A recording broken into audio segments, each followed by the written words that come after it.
कभी कभी हमें बिल्कुल सर। 1 2 3 4 यूज क्यों करना और कब करना है। सेकंड सत्र में आप सभी का पुनः स्वागत है। हमारे बीच में श्रीमती वर्षा श्रीवास्तव उपाध्यक्ष समवाय फाउंडेशन उपस्थित है, उनका स्वागत है। हमारे बीच में के तिवारी जी उपस्थित हैं, हमारे समवाय फाउंडेशन के प्रमोटर हैं और हमारे फैकल्टी भी हैं, उनका स्वागत है। हमारे बीच में नीतू जैन जी उपस्थित हैं, समवाय फाउंडेशन के प्रमोटर हैं और अभी पिछले सत्र में फैकल्टी रही हैं। अभी हमारे बीच में सुधा पाठक जी उपस्थित हैं, इस सत्र की फैकल्टी हैं और हमारे समवाय फाउंडेशन के प्रमोटर हैं। हमारे बीच में यशवती चौधरी जी उपस्थित हैं, उनका स्वागत है, जो हमारे समवाय फाउंडेशन के प्रमोटर हैं। तो हम लोग जो है चर्चा कर रहे हैं सेमेस्टर 3 और हमारा उद्देश्य क्या है कि कोर्स को पूरा करना इस समय।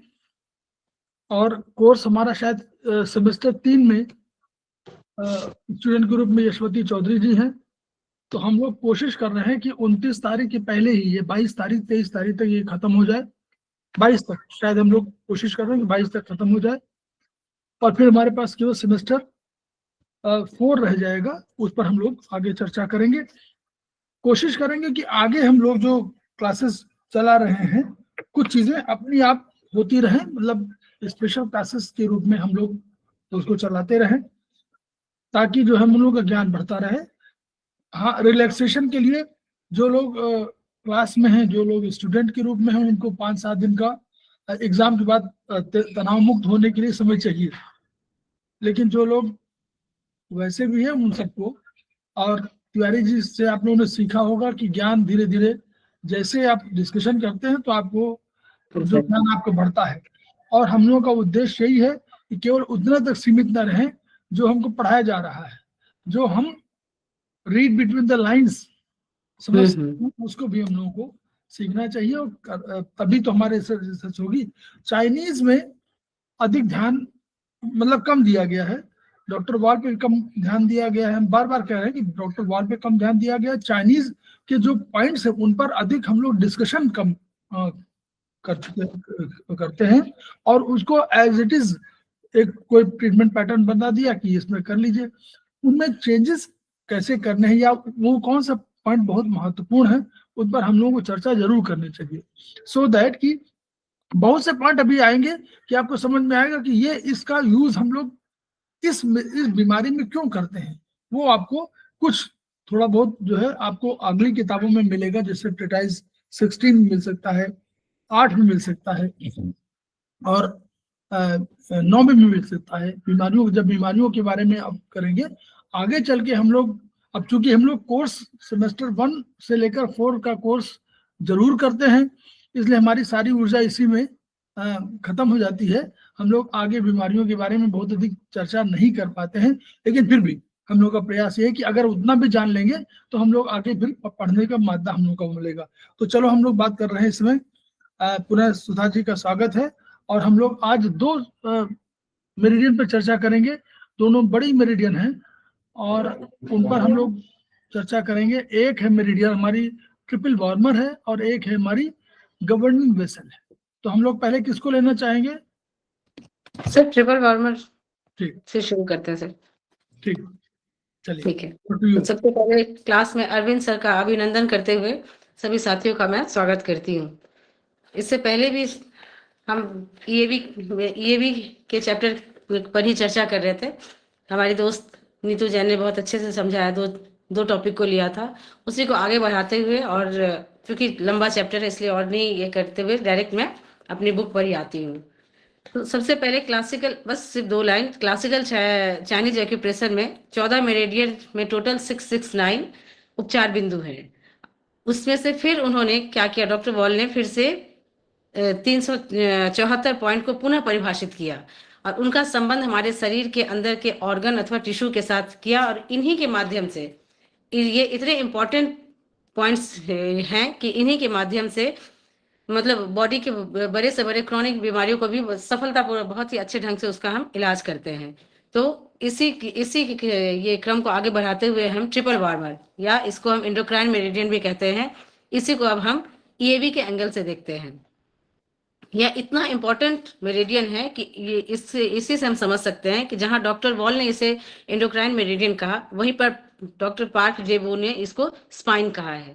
तो इसे समझ सकते हैं कि कितना इम्पोर्टेंट ये है, मेरिडियन है। तो इसे ईएबी में एंडोक्राइन मेरिडियन कहते हैं और इसका सिचुएशन बताया गया है। ईएबी तथा चाइनीज एक्यूपंक्चर में दोनों में ट्रिपल बार्बर मेरिडियन की स्थिति प्रारंभ से एक समान है और हम जानते हैं कि हमारे हाथ के अनामिका रिंग फिंगर के अल्नर साइड से यह शुरू होती है, कि अंदरूनी नाखून की जड़ से प्रारंभ होती है और ट्रिपल बार्बर 16 से लेकर के ट्रिपल बार्बर 23 तक के बिंदुओं की स्थिति ईएबी में चाइनीज एक्यूपंक्चर से अलग है, वहाँ थोड़ी सी अलग है। फिर इसलिए हमें थेरेपिस्ट को इसी उपचार के टाइम में इन सभी बातों को ध्यान रखते हुए जो इसका चेंज ऑफ लोकेशन है, उसको ध्यान में रखना चाहिए। इसमें बिंदुओं की संख्या जैसे अभी हमने चर्चा की थी कि ये भी मैं और भी बिंदुओं को परिभाषित किया है। तो उसी के क्रम में ट्रिपल बार्बर में कुल हम जानते हैं चाइनीज एक्यूपंक्चर में 32 पॉइंट्स हैं और इसमें फिर से इसको मिलाकर के 32 बिंदु होते हैं, जबकि चाइनीज एक्यूपंक्चर में ईएबी के अकॉर्डिंग 32 पॉइंट है, जबकि चाइनीज एक्यूपंक्चर के अकॉर्डिंग 23 बिंदु है। डॉक्टर वॉल ने ट्रिपल बार्बर मेरिडियन में 9 नए बिंदु की खोज की है। ये 9 नए बिंदु की खोज कर हम जानते हैं ट्रिपल बार्बर बायलेटरल मेरिडियन है। और इसकी अब अगर हम विशेषता की बात करें तो ट्रिपल बार्बर मेरिडियन को एंडोक्राइन मेरिडियन भी कहते हैं और इसी तरह से विभिन्न अंतःस्रावी इंडोक्राइन ग्लैंड से संबंधित बिंदुओं को इस मेरिडियन से दर्शाया गया है। तो एंडोक्राइन ग्लैंड से जब ये रिलेटेड है तो अपने आप में ही ये बहुत इंपॉर्टेंट हो जाता है किसी भी तरह की बीमारी के ट्रीटमेंट में, जहां ग्लैंड और सिक्रेशन का यूज होता है। डॉक्टर वॉल की यह खोज मानवता के लिए वरदान साबित हुई। एंडोक्राइन का उपचार अन्य चिकित्सा पद्धति में इतना प्रभावी और सफल नहीं है जितना कि ईएबी में है। सेकेंड है, ईएबी में ट्रिपल बार्बर मेरिडियन में 9 बिंदु बताए गए हैं, उसके बारे में हम आगे भी चर्चा करेंगे कि ये 9 बिंदु क्या है, किस तरह से इनका यूज किस तरह से बीमारी में कर सकते हैं। थर्ड नंबर में है, ईएबी में ट्रिपल बार्बर मेरिडियन के निम्नलिखित 14 बिंदुओं को पुनः परिभाषित किया गया है, जिससे इन बिंदुओं की उपयोगिता और भी बढ़ गई है। इसमें एक एक बिंदु के बारे में बताया गया, जो 14 बिंदु नए पॉइंट इंट्रोड्यूस किए गए हैं, इसके बारे में हम अपने चैप्टर में आगे देखेंगे।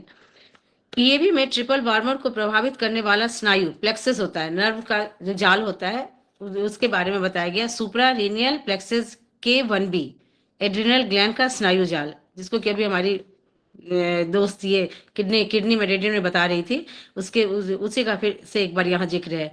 यह प्लेक्सस किडनी मेरिडियन में होती है तथा दिस इनर्वेट्स एड्रिनल ग्लैंड, गोनैड्स, ये जितने भी किडनी से रिलेटेड है, एड्रिनल ग्लैंड किडनी के ऊपर और गोनैड्स किडनी से रिलेटेड है, उसको यह इनर्वेट्स करता है, प्रभावित करता है। ट्रिपल बार्बर मेरिडियन में निम्नलिखित सीएमपी पॉइंट्स होते हैं। इसमें निम्नलिखित बता रहा है सीएमपी पॉइंट है, TW1B CMP endocrine gland, pancreas और मेमरी ग्लैंड का है। इसके बाद आरसीएल समेशन पॉइंट है, एसएमपी पीएसएमपी पॉइंट्स हैं। इसमें इन 8 पॉइंट के बारे में बताया गया है। फिर इसके बाद इस तरह से हम एक बार ट्रिपल बार्बर मेरिडियन के सारे जो पॉइंट हैं ईएबी के अकॉर्डिंग उसको हम देखते हैं, उसका क्या लोकेशन है। तो हम इस पिक्चर के माध्यम से देख सकते हैं कि हमारे एल्बो नहीं, रिस्ट से शुरू हो रहा है, शुरुआत हो रही है नेल से, और इसका जो TW4 तक का जो पोजीशन दिखाया गया है रिस्ट जॉइंट तक दिखाया गया है। और सिचुएशन लोकेशन वही है, स्टार्टिंग हमारे चाइनीज में भी होता है, रिंग फिंगर में अल्नर साइड से शुरू होता है और ये यहाँ रिस्ट तक आकर TW4 का लोकेशन बताया गया है। इसके बाद हम आगे चलते हैं, एक एक पॉइंट के बारे में देखते हैं किस तरह से उसका डिस्क्रिप्शन और क्या क्या यूजेज है। तो TW1, इससे पहले इंडोक्राइन ट्रिपल बार्बर, इसके अनेक नामों से इसको बताया गया है। ट्रिपल बार्बर मेरिडियन या अंतःस्रावी तिगुनी गर्मी का ऊर्जा प्रवाह पथ। फिर TW1, यह PSMP फॉर गोनैड्स, जैसे कि अभी हमने देखा था PSMP और गोनैड्स एंड एड्रिनल ग्लैंड था, तो उसी को बता रहा है। Gonads and suprarenal glands, adrenal glands इन एड्रिनल ग्लैंड, गुर्दे के ऊपर की ग्रंथि यानी एड्रिनल ग्रंथि का महायोग माप बिंदु।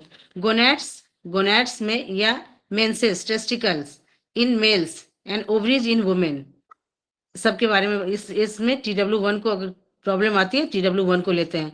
सुप्रारेनियल gland or adrenal glands, an indicator drop that is an excess of deficiency of energy in TW1 indicates a problem of either gonads and adrenal gland. तो इसको ऊपर में बताया गया है कि किस प्रॉब्लम में इसको लेते हैं. UB22 helps diagnose if adrenal is affected. इसमें ये बताया गया है कि adrenal gland affected है, इसको डायग्नोस करने में हमें UB22 पॉइंट, यूरिनरी ब्लड का 22 पॉइंट मदद कर सकता है. SP11 helps diagnose if gonads are affected. अगर गोनैड्स अफेक्टेड है तो SP11 की मदद से उसको हम डायग्नोस करते हैं. For ring finger empty use UB22 in place of TW1. जिसकी अनामिका उंगली कट गई हो तो ऐसे कंडीशन में UB22 को हम TW1 जो शुरुआत हो रही है, जैसे कि हमने देखा था रिंग फिंगर के नाखून के नीचे से स्टार्ट हो रही है, अगर रिंग फिंगर कट गया तो उसकी TW1 की जगह पर हम UB22 को यूज कर सकते हैं. For gonads treat TW1B, TW1, SP11, PN11, ST31, liver 11, SP12, pancreas 12, testicles UB49A, B, C, D and 50, UB50 1-2 ABC. इस समय फॉर गोनैड्स, अगर गोनैड्स में प्रॉब्लम है तो इन सारे पॉइंट्स को हम ले सकते हैं उसके ट्रीटमेंट में. और अगर ओवरी में प्रॉब्लम है तो ऐसे में TW1, SP11, PN11, ST31, liver 11, TW1B, SP12, PN12, UB64, तब इस पॉइंट को हम इन पॉइंट्स को यूज करते हैं. और अगर एड्रिनल ग्लैंड में प्रॉब्लम है तब TW1, UB22, TW1B, kidney 1-1, kidney 1-B, kidney 10A.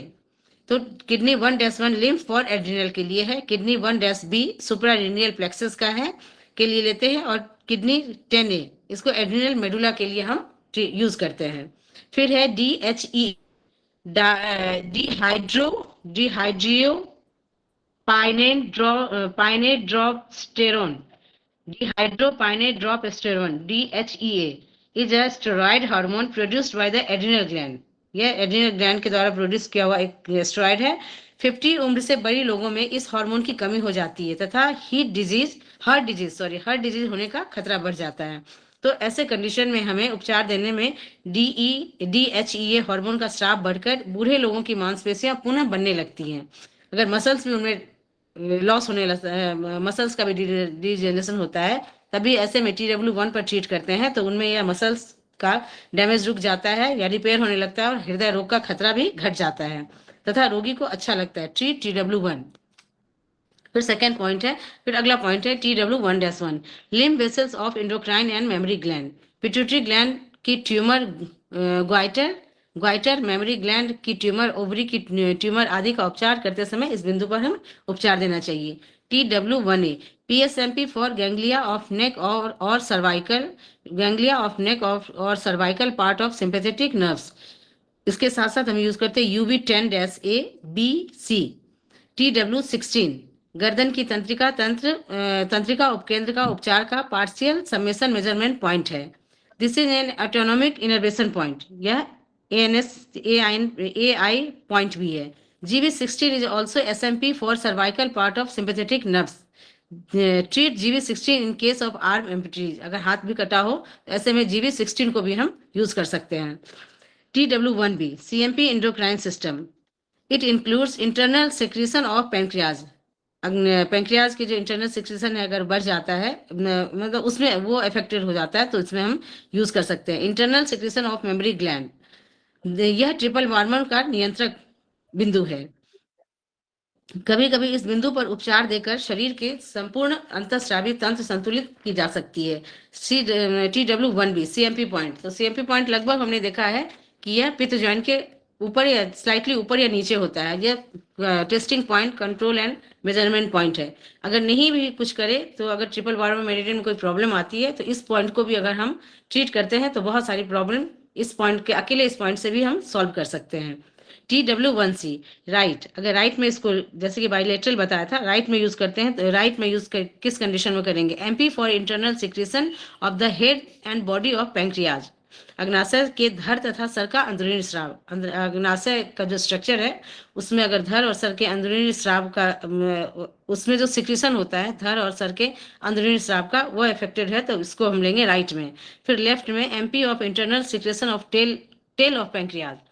Pancreas के टेल के सिक्रेशन, वहां से सिक्रेशन है वो, उसमें अगर कोई ये है तो हम TW1C को लेंगे। Investigated here for diabetes, diabetes के लिए भी इसको इन्वेस्टिगेट करेंगे। इन्वेस्टिगेट करने के बाद TW1C, TW1B और PN3, इन पॉइंट्स को हम ट्रीट करते हैं। TW1D MP memory gland, MP enteric nervous system, आंतरिक स्नायु तंत्र के लिए का MP है। This is a long entire length of small intestine. It control peristalsis, यह लहर जैसी गति पैदा कर भोजन के अमाशय को छोटी आंत तथा छोटी आंत से बड़ी आंत की ओर बढ़ाने वाला नियंत्रक स्नायु जाल है। जैसे कि अभी हमारी नीतू जैन ने बताया था कि भोजन किस तरह से नीचे की तरफ जाता है, तो ऐसे कंडीशन में यह इस पॉइंट के बारे में बताया गया कि छोटी आंत से बड़ी आंत की तरफ बढ़ाने वाला यह नियंत्रक स्नायु तंत्र है। It controls the absorption of nutrients, यह न्यूट्रिएंट्स के एब्जॉर्प्शन को कंट्रोल करता है। लेजीनेस इज कॉज बाय, अगर लेजीनेस हो रहा है जिसका कारण है मेटल्स जैसे मरकरी या कैल्शियम चूना की वजह से लेजीनेस हो गया है। प्रिजर्वेटिव को कंज्यूम करने की वजह से, जैसे कि बेंजोएट,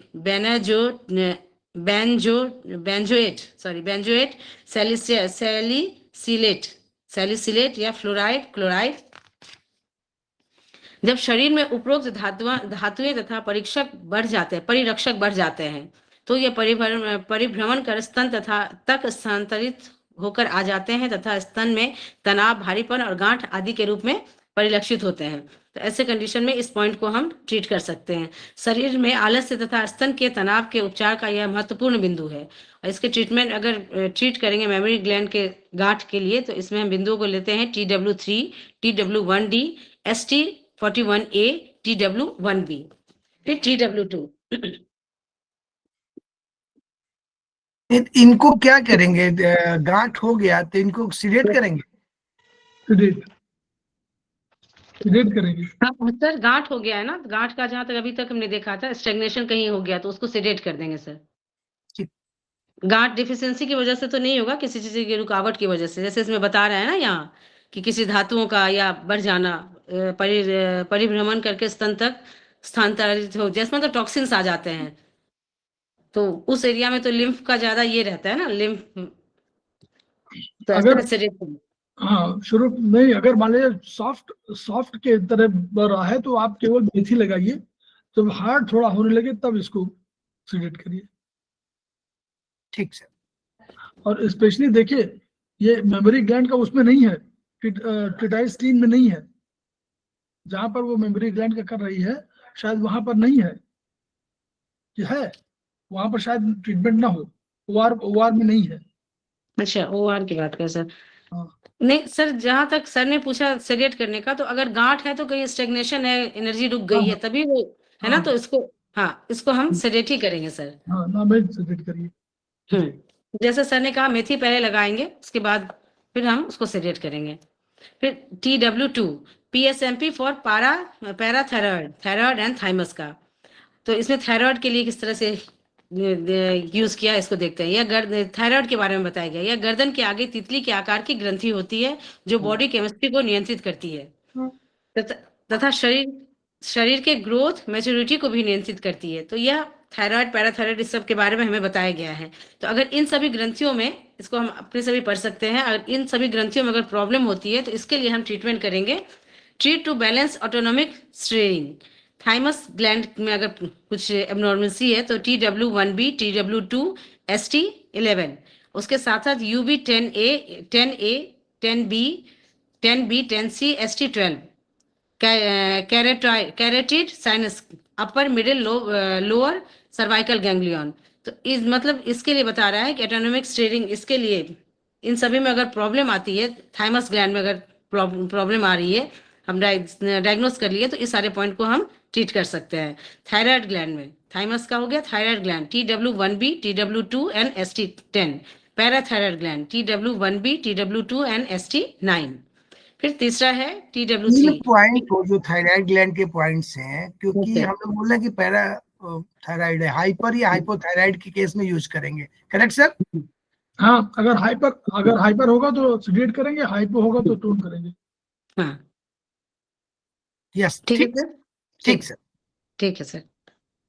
फिर है पीएसएमपी पिट्यूटरी ग्लैंड हाइपोफिसिस पीयूष ग्रंथि पीयूषिका ग्रंथि, पीएसएमपी पीनियर ग्लैंड। तो पिट्यूटरी ग्लैंड का भी पीएसएमपी पॉइंट है और पीनियर ग्लैंड का भी है।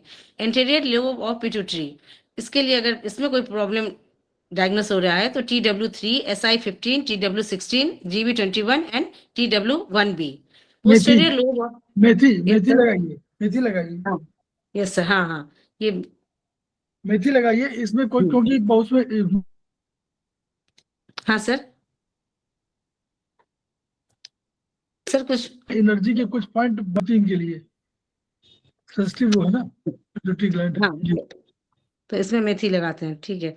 फिर देखिए, पोस्टीरियर अगर हम लोग बार बार कह रहे हैं तिवारी जी, जब तक हम लोग एनर्जी पैटर्न वाला उसको पॉइंट वाला यूज नहीं करना चाहेंगे, TW3 SI, क्योंकि ये सब डॉक्टर वॉल कब कर रहे थे, उनके पास जर्मेट्रॉन मशीनरी थी, वो इन पे जान रहे थे TW3 में क्या है, एनर्जी कम है उनको बढ़ा दिया, SI15 में कितना है बढ़ा दिया, TW16 में कितना है। हमारे पास वो कोई डर्मेट्रॉन नहीं है, तो इसलिए जो है हम लोग कोशिश कर रहे हैं कि हम लोग क्या करें कि हम लोगों को जो है यूज करना चाहिए।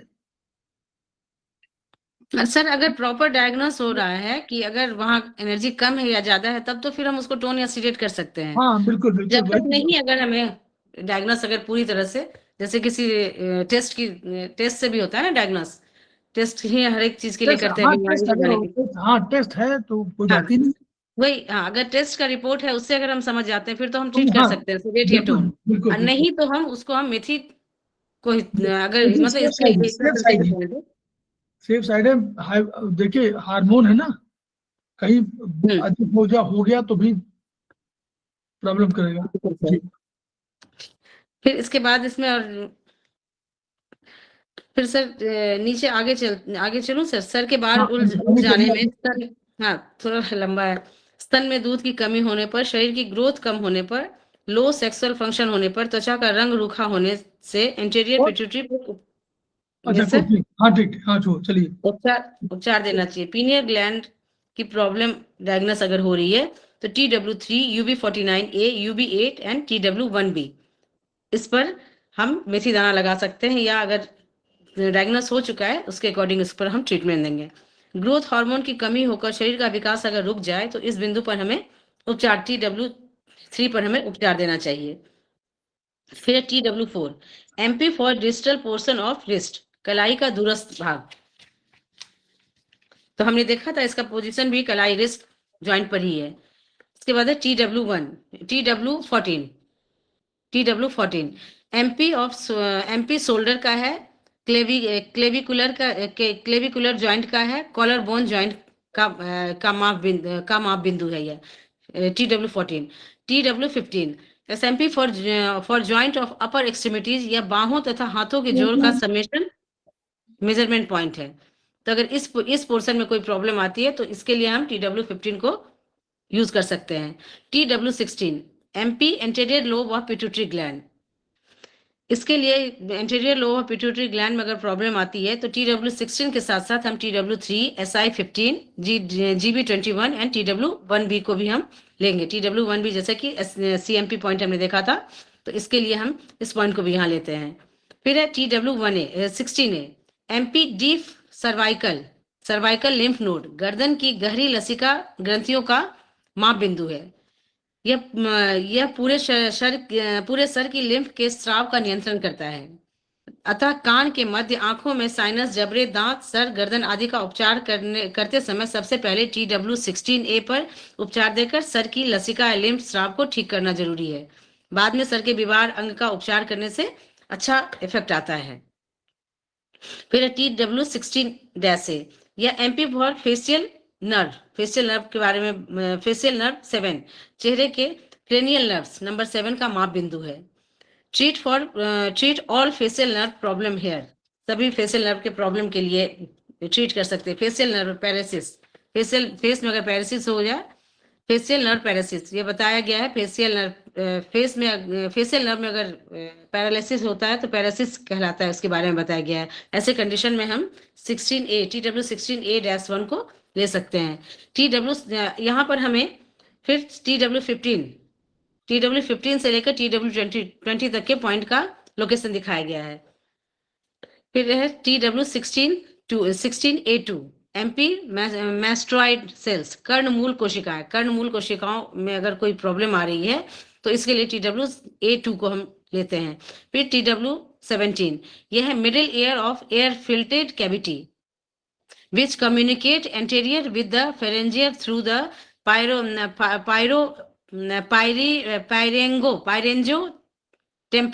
pyryngotympanic tube and posterior with the mastoid antrum through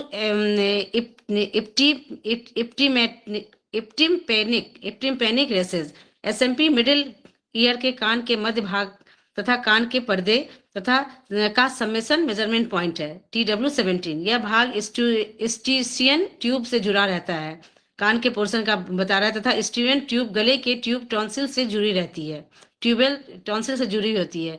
गले में अगर इन्फेक्शन हो ट्यूबल टॉन्सिल से होकर स्टीशियन ट्यूब के मध्य कान के पर्दे तक पहुंचता है। इससे एक्यूट और क्रॉनिक ऑस्टिस मीडिया नामक रोग होता है। इसमें कान में मवाद और दर्द पैदा होकर रोग पैदा होते हैं। स्पेशल नोट, कान के पर्दे के छेद एवं मवाद का उपचार इस बिंदु पर हमें करना चाहिए। इसके साथ साथ LY1-1 LY1-A लिम्फ मेरिडियन का पॉइंट है, तो इसको भी हम साथ साथ लेंगे।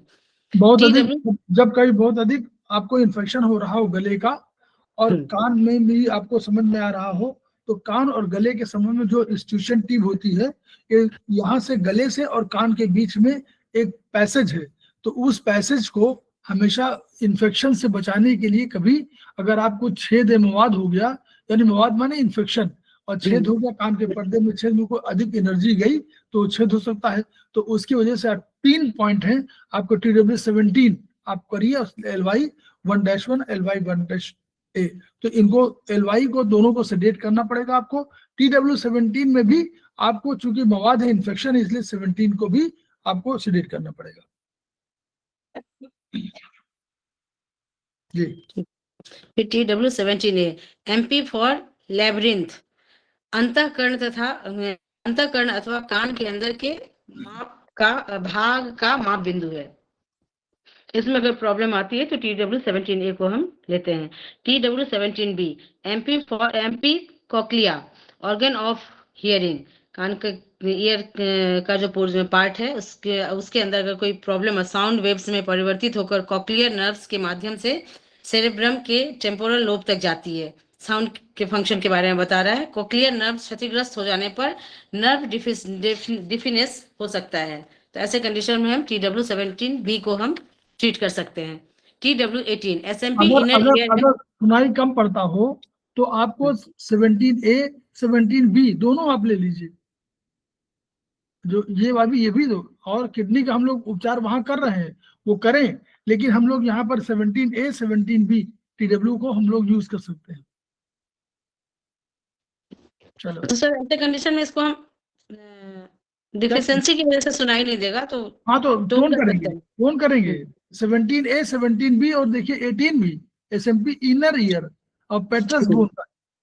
यस सर, तो इस ऐसे कंडीशन में इसको हम अगर डिस्टर्बेंस होता है इनर ईयर में या पेट्रस बोन में, तो इसके लिए TW-17A एंड B को भी हम इसके TW-18 के साथ साथ TW 17A 17B 17 18 तीनों पॉइंट को हम ट्रीट कर सकते हैं। TW-19 MP for measurement point meninges का है, मस्तिष्क के आवरण जिसको कि मेनेंजेस कहते हैं, उसका माप बिंदु है।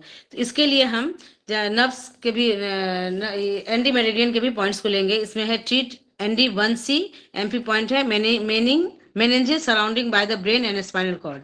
इसके साथ TW-19 के साथ साथ एंडी मेरिडियन का ND1C को भी हम ट्रीट करेंगे। मेथी केवल मेथी ब्रेन का मामला है, केवल मेथी मेनिंजेस में, केवल मेनिंजाइटिस जब होगा तब आपको TW-19 सेडेट करना पड़ेगा। लेकिन और कोई प्रॉब्लम आ रही हो मेनिंजेस में तो आपको उसको मेथी लगाना पड़ेगा। जी ठीक है, यस सर। चलिए। फिर TW20 MP फॉर हाइपोथैलेमस। मस्तिष्क का वह भाग जो थैलेमस के नीचे होता है वह हाइपोथैलेमस कहते हैं। यह उसका माप बिंदु है और इसका क्या क्या इसके फंक्शन में क्या क्या आता है। यह ताप नियंत्रण करता है, वेक एंड स्लीप मैकेनिज्म, सोने जगने की प्रक्रिया को देखता है, और फैट मेटाबॉलिज्म। इन सभी कंडीशन, इस सब को यह हाइपोथैलेमस इन सारे फंक्शन को कंट्रोल करता है। वाटर मेटाबॉलिज्म, फिर है genital function, perspiration, hunger and feeding mechanism, इन सबों को हाइपोथैलेमस कंट्रोल करता है। और अगर इसमें कोई प्रॉब्लम आती है तो इसके साथ साथ TW20 के साथ साथ TW20 को हम ट्रीट करेंगे। Is in TW20 in all autonomic nervous problem and all endocrinal problem. जितने भी ऑटोनोमिक नर्वस सिस्टम और एंडोक्राइनल प्रॉब्लम है इन सबों में हम TW20 को सर वो ऐड पिक्चर को करेंगे। एक बार ले आइए जहाँ पे लोकेशन थी कान यस वाला। सर। हाँ वही वही, हाँ लोकेशन में बात है सर। बस बस सर, ये हाँ जो पॉइंट दिए हैं ये वो कान पे नीचे है ना, में माने हेड पे है ना, हाँ, कान के जस्ट नीचे, कान पे नहीं है ये। ना ना, बगल में लोग देखिए, कान की लेयर अलग एक्चुअली है। वो हेड पे है, कान से लोकेट किया गया है हाँ, कि कान रिफरेंस है, कान के बगल में देखिए ना, ये जो माने कान रिफरेंस है, हाँ, बिल्कुल सही है, कान के कान बाहर बिल्कुल बाहर में है, बाहर ठीक। है, ये वाली देखिए, हाँ ऐसे जो करते हैं ना, वही हाँ, जो है। जो सर्कुम्फरेंस है कान के उस पर है, हाँ बॉडी पे। वो ठीक है बिल्कुल। सर। जब बाबा रामदेव एक बार ये कराते थे, याद करिए, जी ये वाला कराते थे ना, हाँ ये हाँ हाँ, यही यही मसाज है, देखिए हाँ। कि उसमें क्या क्या बिल्कुल। TW17, 18, 19, 20 सब पूरे आपको हो रहा है। हाँ, और TW20 तो सब कुछ है ना, वो हाइपोथैलेमस से मैंने पूरा बस, तो वही है। हाँ, तो वो उसीलिए वो कहते थे ना। चलिए ठीक, बहुत बढ़िया, ये वाला पॉइंट है। तो ये हमेशा जो नॉर्मली देखिए, आप मेथी तो जो लगाइए लगाइए, मतलब हाइपोथैलेमस तो सब चीज, आपको नींद ठीक से नहीं आ रही, आपको भूख ठीक से नहीं लग रही है, आपको जो है कोई जागने सोने प्रक्रिया, तापमान का नियंत्रण ठीक नहीं हो रहा, तो आप मेथी TW20 में मेथी लगा लीजिए। हाँ फिर सिंगल अगला पॉइंट। पॉइंट, यस सर, अगला पॉइंट है TW21 PSMP anterior portion of I from lead of vitreous body. आंख के आगे का भाग जिसमें पलक से लेकर वाइट्रस बॉडी भी शामिल है। और ट्रीटमेंट करेंगे अगर कंजक्टिवाइटिस हो गया, कॉर्निया के केस में आइरिस, लेंस, कॉर्पस, आंख की बॉडी के विट्रस बॉडी, अगर इन सभी जगहों पर प्रॉब्लम आती है तो TW21 को हम ट्रीट कर सकते हैं। स्पेशल नोट, ईएबी में यह बिंदु आंख की भौं पर है, मध्य भौं तथा बाहरी भौं के बीच में स्थित है। तो जैसा कि इस पिक्चर में अभी हमने देखा था TW21 का पोजीशन यहाँ दिखा रहा है। नहीं, यहाँ ये सॉरी, ये चाइनीज के बारे में बता रहा है, ईएबी में बता रहा है आंख की भौं पर है। इस पिक्चर में तो सर यहाँ हाँ ये, हाँ ये TW1 ईयर के पास दिखा रहा है। हाँ ये वही बता रहा है ना कि ये भी ये पॉइंट यहाँ पर नहीं है, आंख की भौं पर है, इसीलिए भौं पर है। आंख की भौं पर, इसीलिए देखिए conjunctiva, cornea, iris, lens, corpus, vitreous body, इन सबको प्रभावित कर रहा है, क्योंकि वो यहाँ पर इस आई मेरिडियन पर है। ये बात बताना चाह रहे हैं लोग, ये जबकि चाइनीज में वो TW21 बिल्कुल कान की बाहरी वाले उसके सामने की तरफ है। जी। TW22 MP glossopharyngeal nerve 9th, जीव तथा श्वास यंत्र संबंधी क्रेनियल नर्व्स संख्या 9 का माप बिंदु है। TW23 MP superior temporomandibular joint, कनपट्टी तथा ऊपरी जबड़े के जोड़ का माप बिंदु है। फिर ट्रीट करेंगे inability to close mouth to treat press thumb and last molar teeth and at the same line at same time 11th chin, elevate chin। फिर है चिकिंग और pen during movement of jaw. तो अगर ये condition आता है, movement करने में दिक्कत हो रहा है या क्लोज करने में, माउस को क्लोज करने में दिक्कत आ रहा है, तो इसमें हम TW23 को हम यूज करेंगे। फिर एक एडिशनल पॉइंट इसमें बताया का, इसमें यहाँ चर्चा की गई है CV5। CV5 is alarm point of endocrine, endocrine का अलार्म, ट्रिपर वार्मर या इंडोक्राइन मेरिडियन का अलार्म पॉइंट है। Treatment for the autonomic steering of the middle ear and internal ear, इसमें अगर प्रॉब्लम है ये मिडिल ईयर इंटरनल ईयर, इसमें SI16 MP cranial part of vagus nerve, which comprise jugular ganglion and nodose ganglion. The jugular ganglion emits the auricular branches of the vagus nerve. It treat middle ear. Sir इसको समझाएंगे sir? क्या चीज जो नहीं कोई बहुत CV5 बहुत alarm point है एंडोक्राइन सिस्टम का, यानी कह रहे हैं कि जब भी कभी एंडोक्राइन की प्रॉब्लम हो तो CV5 को भी आप ट्रीट करना चाहिए।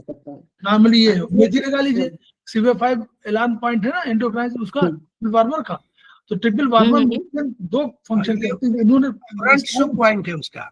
हाँ अलार्म पॉइंट वही, इसका फ्रंट शू पॉइंट है। और देखिए ट्रिपल वार्मर को क्या कहा गया है, अलग अलग देखिए, ट्रिपल वार्मर को इन्होंने कह दिया एंडोक्राइन, उन्होंने कह दिया, चाइनीज ने कह दिया कि ये हमारा एजेंट वो इवेंट मैनेजर है, और उन्होंने कह दिया कि ये हमारा स्पाइन है। स्पाइन भी ब्रेन से जुड़ा हुआ है, एंडोक्राइन सिस्टम भी इंडिपेंडेंट ब्रेन के सिस्टम में है, और वो ब्रेन के आदेशों को पालन करने के लिए एक इवेंट मैनेजर है। इसलिए UB22 या देखिए UB22 और CV5 की बहुत अहमियत है। वो कंट्रोल कर रहा है, ये भी कंट्रोल कर रहा है उसके साथ बॉडी टेम्परेचर को, अलॉन्ग विद TW20 भी यही कर रहा है, और ये भी कर रहा है, CV5 भी कर रहा है, UB22 भी कर रहा है। UB22 निकलने में सहायता कर रहा है, यूरिन मतलब यूरिन को निकलने में सहायता कर रहा है, नीचे सारे उनके साथ जुड़ा हुआ है। ट्रिपल वार्मर का रोल जो है आपके लीवर के साथ भी है, क्यों, वो लीवर जो मेटाबॉलिज्म है उसको भी ठीक कर रहा है। इसलिए मतलब इनको बताने की कोशिश किया है कि इन्होंने ये CV5 का कितना इंपॉर्टेंस है। अब ये जुगुलर गैंग्लियन, मतलब गैंग्लियन तो हमेशा मानते हैं जहां पर वो जुगुलर गैंग्लियन जो जितने नर्व या इनके सिस्टम बताए हुए हैं उनके सब बातें उन्होंने किया हुआ है। तो इनके शब्दों को एज इट इज हम लोग पूरा नहीं ग्रहण कर सकते, बस हमको समझ में आना चाहिए कि हमको ट्रीटमेंट क्या करना है। जब कभी लगे कोई रिपोर्ट कहीं आए कि जुगुलर गैंग्लियन में कहीं रिपोर्ट में दिया हुआ, हमें CV5 को हम लोग मेथी लगा दें, खत्म। SI16 को मेथी लगा दें। जहां पर MP cranial part of sympathetic nerve, यानी सिंपैथिक नर्व का क्रेनियल कंप्राइजेस ओटिक गैंग्लियन यानी कान के गैंग्लियन का, एंड स्प्लेनोपैलेटल गैंग्लियन मतलब अंदर पैलेट जो अंदर वो है। It is the internal ear, कान में इंटरनल ईयर का उसमें करेगा क्योंकि अंदर से जुड़ा हुआ है। MP सर्वाइकल अपर सर्वाइकल गैंग्लियन UB10 मटला के पास का पॉइंट है, UB10 मटला है, उसी के पास का upper cervical ganglion, branches of jugular nerve which is connected with the jugular ganglion of the vagus nerve, it is middle ear. तो यानी ईयर के संबंध में देखिए कितना बढ़िया सब पॉइंट बता दिया है। CV5, SI16, GB19A और UB10A ये सब आपके कानों के, और प्लस अंदर जो हम लोगों ने बताया अभी 2-3 उसमें वो TW17A, 17B और 18 ये सब ट्रीटमेंट के पैटर्न है, पॉइंट है। और हम लोग इन कान का इलाज, और चाइनीज में ठीक है, चाइनीज में हम लोग करते हैं किडनी का ट्रीटमेंट करते हैं। अलॉन्ग विद दिस वन आप 6 पॉइंट इनके यूज कर सकते हैं, 6-7 पॉइंट, और आप देखिए कानों का इलाज हो सकता है। तो ये इसका है। तो हाँ मैडम, अब आगे एक आप सर, तो आज सर आज होगा, GB मेरिडियन तो बहुत लंबा है, अच्छे रहने दे सर। नहीं, जैसा आप चाहें तो अगले दिन हम लोग कर सकते हैं, अगले दिन कर देंगे, कोई दिक्कत नहीं। ठीक है सर, अगले दिन दोबारा दे देंगे आपको समय। तो हम लोग GB मेरिडियन बहुत लंबा है सर। ठीक है सर। वो गवर्निंग वेसल तो मेरिडियन थोड़ा सा बड़ा है, लेकिन इसमें बहुत बड़ा नहीं होगा, इसमें GB बहुत बड़ा नहीं है, हाँ थोड़ा सा बड़ा है लेकिन उतना बड़ा नहीं है, क्योंकि गवर्निंग वेसल मेरिडियन इसमें सारे पॉइंट होना है मैडम। यस सर, अभी है GB25 तक है, लंबा है सर।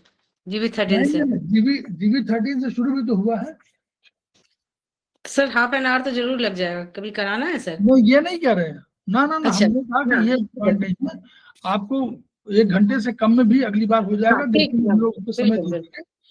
तो उसमें हम लोग चाह रहे हैं कि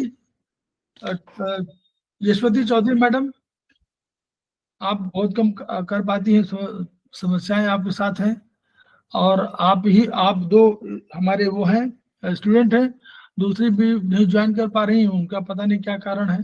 सर अभी वो इस वक्त स्पेशल ट्रीटमेंट पर है बिटिया। मैं समझ रहा हूँ, मैं जान रहा हूँ, आपने बताया था तो मैं समझ रहा हूँ। तो ये कोशिश हम लोग की है कि ये कोर्स जो है आप कम से कम यूट्यूब में इसको देख लें, सो दैट कि जो कुछ देखिए, हो सकता है कि ये तात्कालिक यूज आपका ना हो एग्जाम के लिए, लेकिन ये ट्रीटाइज 4, 5 और 3 में बहुत इंपॉर्टेंट है। डॉक्टर वॉल को के पॉइंट्स को हम लोग बहुत कम यूज करते हैं। आप देखिएगा ट्रीटाइज, अभी आप पूरे प्रोटोकॉल को उठा जाइए पूरी किताबों में। सर एक चीज पूछनी थी, जैसे कि टेटाइज 3 और 4 में टोन और सडेट जो में बड़ा मतलब बड़ी प्रिकॉशंस लेनी पड़ती है इसमें, डॉक्टर वॉल के पॉइंट्स में। तो उसमें हम ज्यादातर मेथी ही यूज करें, या जैसे कुछ मेरिडियन तो हमारी सडेट ही होती हैं, जैसे लिम्फ वाली सडेट है, स्किन एलर्जी वाली सडेट है। बहुत से कंसेप्ट मैडम मिलेंगे आपको जो बीमारी के संबंध में है, वो ट्रीटाइज 5 में मिलेंगे। हम जी लोग वहां तक पहुंच नहीं पाते हैं।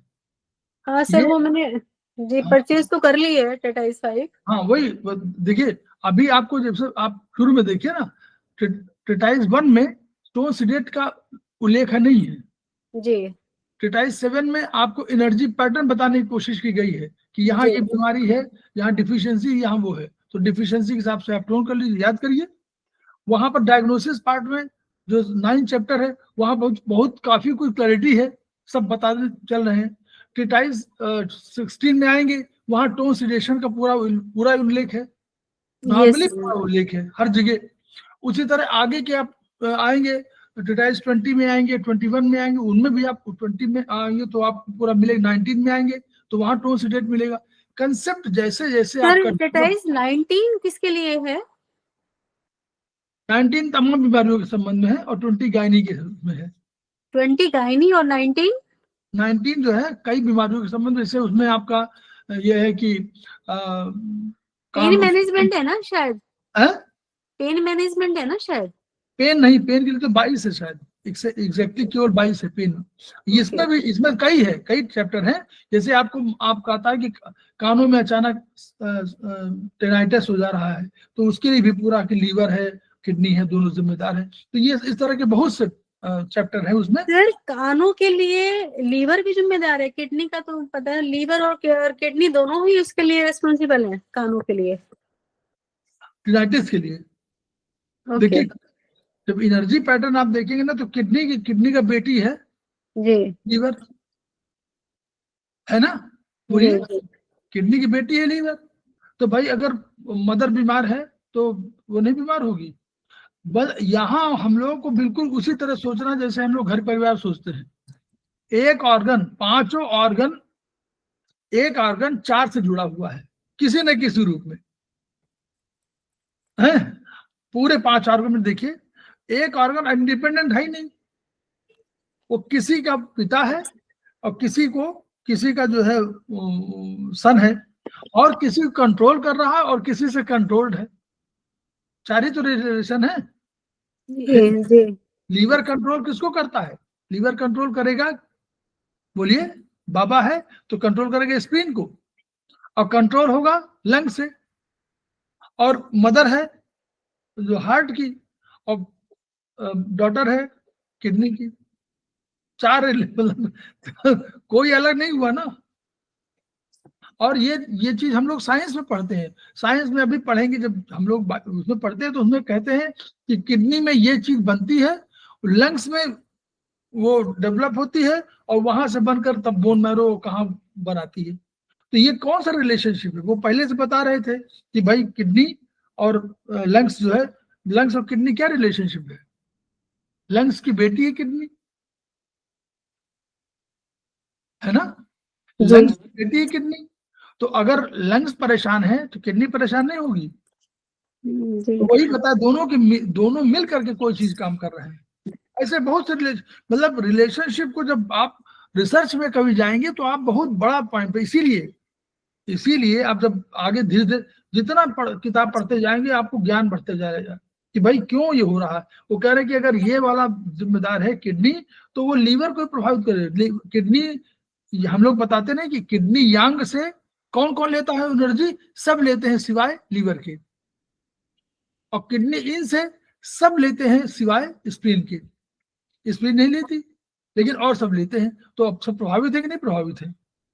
किडनी और हार्ट दोनों मिलकर के बैलेंस करते हैं आपके टेम्परेचर को, और हम लोग यहाँ कह रहे हैं कि हाइपोथैलेमस कंट्रोल कर रहा है, याद है। और वो किडनी और हार्ट दोनों मिलकर टेम्परेचर कंट्रोल कर रहे हैं। क्यों? वो गर्म है, ये ठंडा है।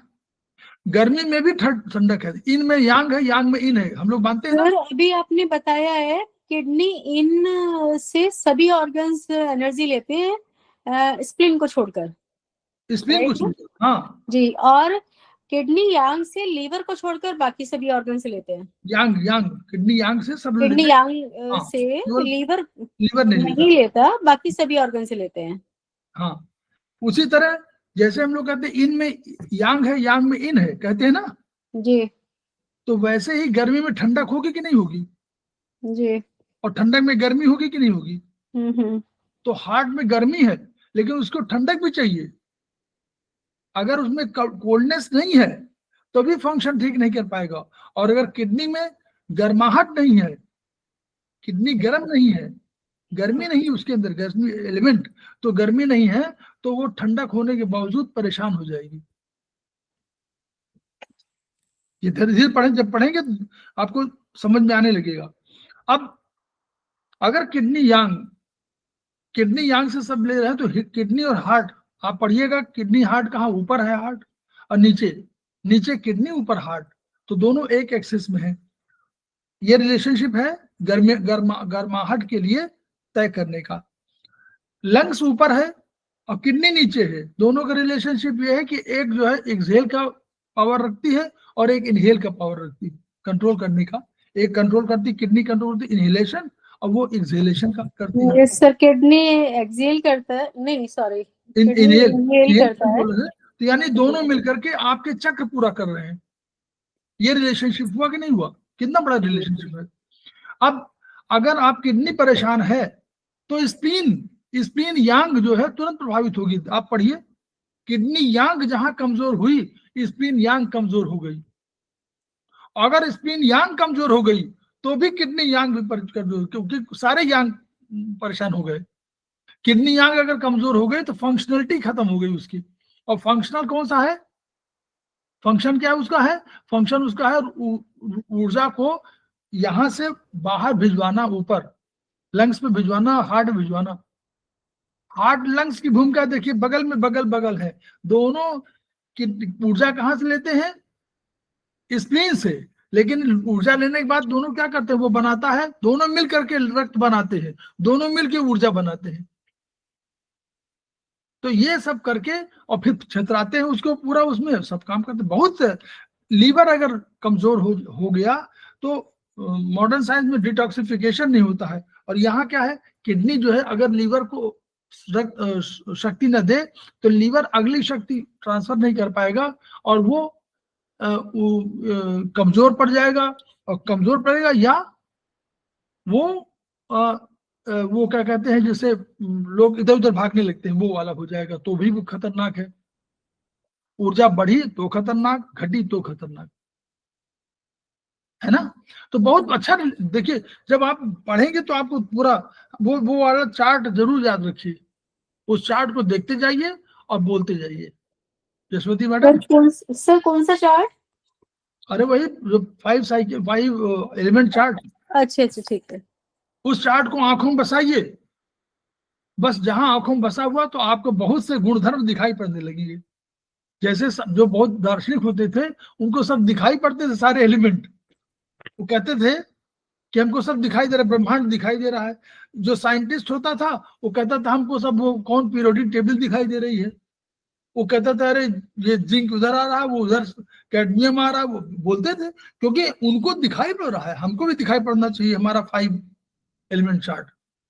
और जब दिखाई पड़ने लगेगा तो आपका ज्ञान बढ़ जाएगा। यही खेमका सर का ज्ञान है।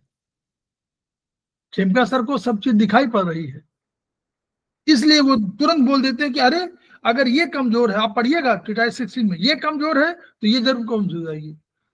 अगर किडनी कमजोर है तो बाद में वो लंग्स को कमजोर कर देगी, हार्ट को कमजोर कर देगी, तो ये सिम्टम और डेवलप हो जाएंगे। तो बहुत ऐसा मत सोचिए कि बहुत सब ज्ञान होगा, धीरे धीरे होगा, सेमेस्टर वाइज होगा जैसे पढ़ती जाएंगी। क्योंकि समय आपको कम मिल रहा है, इसलिए उससे मत निराश होइए। समय कम हो रहा है, अपने को ये पहचानिए कि हमारे पास समय कम है, इसलिए हमारे पास उतना ज्ञान नहीं आ पा रहा। पढ़ने से ज्ञान बढ़ता है। उनके पास, जिनके पास अधिक समय है वो नेचुरली अधिक पढ़ लेते हैं, तो हो सकता है थोड़ा सा अधिक आपको जानते हो। आपके पास समय कम है, ईश्वरीय संकट है, उस संकट की वजह से समय कम है, इसलिए प्रॉब्लम है। सर अभी तो ये होता है जो पढ़ती हूँ ना उसे भूल जाती हूँ। एग्जैक्टली वही है, वही हम समझ रहे हैं, वो समझ रहे हैं। सबकी दशा ऐसी हो सकती है। अगर आपकी दशा जैसी हो तो सबकी प्रॉब्लम यही होगी। तो आप परेशान मत होइए, धीरे धीरे सब समझ में आएगा। और हमारे जो सारे तो जो जैसे ही टाइम मिलता है पढ़ती तो बहुत हूँ, बिल्कुल, पर वो सब फिर ये लगता है कि ये तो यार ये सब गया, या तो आप ये थोड़ा टेंशन वाला समझ लीजिए या जो भी परेशानी है उसकी वजह से। आप लेकिन चिंता मत करिए, हमारे समवाई फाउंडेशन के जितने भी हमारे फैकल्टी हैं सब आपको पढ़ाने के लिए संकल्प है और पढ़ाएंगे। चाहे तिवारी जी सर हो, उसमें हम H9 लगा के रखें तो उसमें कुछ उसमें फायदा होगा? हाँ H9 को यदि हम टोन करें और ये LU11 को हम सेडेट करें हाँ तो रिकॉल होगा वो सारा पढ़ा हुआ? हाँ, नहीं दो दो आप H9 को आप तुरंत टोन जब करेंगी तो देखिए बहुत अधिक मत करिए। H9 को टोन जब क्लास से बैठे तो आधे घंटे पहले कर ले, H9 को टोन करें। और H9 को ऐसा नहीं कि डेली करें, ऐसा देखिए कोई एनर्जी को बहुत अधिक छड़िए नहीं कि मतलब लगातार वही करें। हाँ आप वही मेरे को लग रहा था ना, डिस्टर्ब हो जाएगी ना एनर्जी, हार्ट में एनर्जी बढ़ जाएगी। कुछ दिन करिए और उसके बाद बीच बीच में कर लीजिए। जैसे आप क्लास में बैठिए आधे घंटे पहले कर लीजिए, तो आपको LU11 को तब करना हो जब आपको पहली बार। सर वॉइस गया, बोलना सर वॉइस गया, आपने क्या बोला है दोबारा रिपीट कीजिए। जी, आपका वॉइस फिर बीच क्या में बोले? कट गया था, दोबारा बताइए LU11 का। हमने कहा LU11 को जब आपको कोई चीज लेक्चर देने के लिए कहा जाए तो LU11 को सिलेक्ट कर लीजिए। ओके ओके, अच्छा उस वक्त क्या होगा, जो आपकी मेमोरी में आपने पढ़ा हुआ है वो आपको स्मृति में ला देगा, रिट्रीव करेगा, उसके लिए है। तो हमने कहा कि जब तिवारी जी बोलेंगे कि आप कल से यशवती मैडम पढ़ाएंगी, तो जब क्लास आपको लेना हो तो उसके आधे घंटे पहले आप LU11 को सिलेक्ट कर लीजिए। जी, thank you sir, thank you very much. बहुत से क्लास तिवारी जी 15 मिनट में खत्म करके चले जाते हो, 1 घंटे क्लास। क्योंकि कंटेंट ये कंटेंट आप बताना शुरू करिए तो आपको उससे अधिक जानकारी हो तभी तो आप बता पाएंगे। जी जी सर, वो पढ़ाना तो तभी मजा है ना, तब आप उसे ढंग से एक्सप्लेन कर पाए और आपको कुछ एक्स्ट्रा नॉलेज हो। हाँ, तो LU11 जो है उसमें सिडेट करेंगे तो आपको रिट्रीव होगा, ये उसके लिए पर्पस है। ठीक है, तो हम लोग खेमका सर को याद करेंगे, उनकी ऊर्जा को याद करेंगे और हम लोग ज्ञान को बढ़ाएंगे। देखिए ज्ञान अपना बढ़ाना ही नहीं है, ज्ञान हम बढ़ाएं, हमारे साथ कोई और बढ़े। हरिवंश राय बच्चन की लाइन में बार बार कहता हूं कि वो हमेशा उन्होंने उससे कहा जो जमीन से जुड़ा हुआ है, कोई भी, चाहे घास हो, चाहे पत्ते हो, चाहे पल्लव हो, कुछ भी, तो उन्होंने कहा निम्नतम तू, किंतु मैं तो नम्रतम बनने चला हूं। निम्नतम तू, किंतु मैं तो नम्रतम बनने चला हूं, और आंख मेरे उर पटल पर आज तू अपनी विजय भी, और हो सभी के हेतु सुक्कर, हो सभी के हेतु सुक्कर, हो अगर मेरा उदय भी। मेरा ज्ञान बढ़े, केवल मेरा ज्ञान बढ़े, ये सार्थक नहीं है। अर्थपूर्ण कब है? जब तिवारी जी का भी ज्ञान बढ़े, जब सुधा पाठक मैडम का भी ज्ञान बढ़े, जब नीतू मैडम का भी ज्ञान बढ़े, जब यशवती मैडम का भी ज्ञान बढ़े, तभी तो सार्थकता है। नहीं तो माने तिवारी जी कह रहे हैं कि CV3 में क्या पॉइंट है, अब यशवती मैडम CV3 और नीतू मैडम, सुधा पाठक CV3 जान ही नहीं रहे, तो फायदा क्या होगा? ज्ञान जब होगा तो तब तर्क होगा ना, तर्क तो किसी धरातल पे होगा ना। मंडन मिश्र में और शंकराचार्य में जब डिबेट चल रहा था तो ज्ञान में कोई कमी नहीं थी ना, तभी तो शास्त्रार्थ हो रहा था, तभी तो तर्क हो रहा था। नहीं तो अगर एक को बहुत कम हो, एक को बहुत अधिक हो, तो कैसे होगा। तो सबका ज्ञान बढ़ना चाहिए, और सबका ज्ञान बढ़ाने के लिए एक मुहिम चलानी चाहिए कि ये स्वती मैडम 4 लोग कहें कि उनका भी ज्ञान बढ़ाएंगे हम कहें तिवारी जी 4 लोगों को, तिवारी जी कहें कि हम 3 लोगों का उनका भी ज्ञान बढ़ाएंगे। ये मुहिम जब चलेगी तब हमारी विधा हर आदमी बोलेगा। तो कोई बोल रहा CV4 पे, कोई बोल रहा CV5 पे, कोई बोल रहा है SP6 पे, कोई बोल रहा है LU11 पे, कोई H9 पे बोल रहा है। ये जब बोलेगा तब, और ये नए अर्थों के साथ बोलेगा। और यही नहीं, अभी तो बहुत अर्थ वो है। आप पढ़िएगा डॉक्टर वॉल को तो आपको समझ में आएगा कि डॉक्टर वॉल बहुत से पॉइंट को ऐसे यूज करते थे जो हम लोग इन किताबों में हो सकता है शायद जानते भी ना हो, और आप जब पढ़ेंगे तो आपको भी वो समझ में आने लगेगा। अरे भाई एक एक पॉइंट को पढ़िए। हम लोग कोई ट्रीटमेंट करते हैं कि हम कहते हैं LU7 सीडेट, LI4 सीडेट कर देते हैं कि भाई एनर्जी आ रही है, तो मालूम होना चाहिए कि क्यों है। हम कह रहे हैं कि दोनों में है वात पित्त कफ, हम भी कह रहे हैं, तो कह रहे हैं कि वात जो है, यानी कोई बीमारी तुरंत आ रही वात, तो उसको सीडेट करिए, हटाइए उसको, एनर्जी बढ़ गई है तो LU7 सीडेट कर, जैसे आपने सीडेट किया तो उसने लंग्स में जो एक्स्ट्रा एनर्जी आई थी उसको हटा दिया, तो आपका खांसी ठीक होने लगी।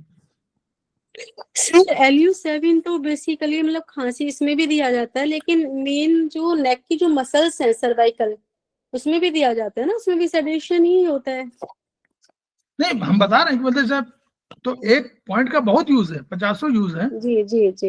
से लेकर सारे उसमें है। अच्छा सर, एक चीज और पूछना था, LU7 के साथ में यदि हम सर्वाइकल के लिए यूज कर रहे हैं, बहुत ज्यादा स्टिफनेस और पेन है, हाँ, तो 7, 8, 9 मैंने कहीं पढ़ा था, हम तीनों पॉइंट यूज कर सकते हैं क्या?